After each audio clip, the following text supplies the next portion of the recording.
Last week, a Montana man was arrested for having a 1/16 of an ounce of pot on him, barely enough to roll a joint. And Montana is generally considered a fairly conservative state. So this guy's facing drug possession charges, but his case never went to trial. The reason why is amazing. The judge in the case could not seat a jury willing to convict the man. In pretrial interviews, this is before people knew who he was, what the crime was, how much pot he had, anything. One potential juror after another, one after another, said they would not be willing to find someone guilty for only having a few buds of marijuana in their possession. Eventually, because he couldn't find jurors, the judge was forced to call a recess, acknowledging there was no way he could put together a fair jury.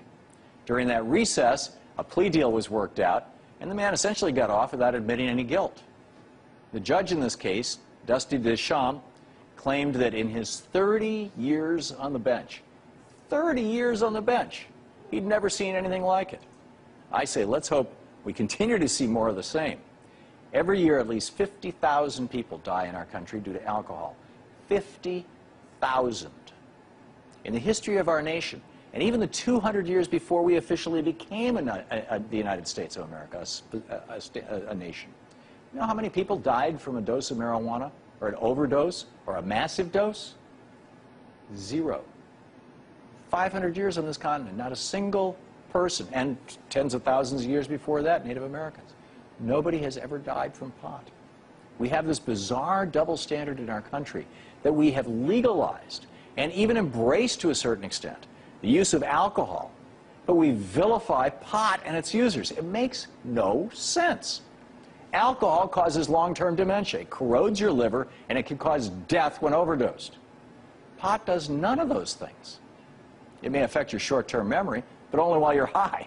I mean, both drugs produce a mild intoxication, and marijuana's side effects pale in comparison to alcohol. So if any of these two drugs should be illegal, which should it be? Not to mention the enormous medical benefits of pot. Benefits that 15 states and Washington, D.C. have now recognized by legalizing medical marijuana. The only people pot has killed are those who've been locked up for its possession and had their lives forever altered because of it. When I was a kid, a friend of mine went to prison for pot. He was a good friend. It destroyed him. It broke him. When he came back, he was never the same again. 2 grams, and then our criminal justice system ruins your life. This is insanity. Our prisons are overpopulated, and more than 10% of all the offenders are guilty of pot-related offenses. If we legalize this, we immediately solve this problem. Not to mention the tens of billions of dollars that can be saved by not enforcing marijuana laws in our nation's war on drugs, a black hole of financial waste and ineffective law enforcement. In November, Prop 19 failed in California. It would have legalized small amounts of pot for personal use. While support for legalization is growing, it's not quite strong enough to take on special interest corporations who have a lot of money at stake to ensure that pot isn't legal. In the meantime, I think we should pursue the strategy of a few dozen jurors in Montana. Next time we receive that jury summons in the mail, think of it as a chance to exercise some political activism.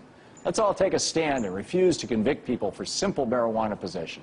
It's our duty as a jury of peers.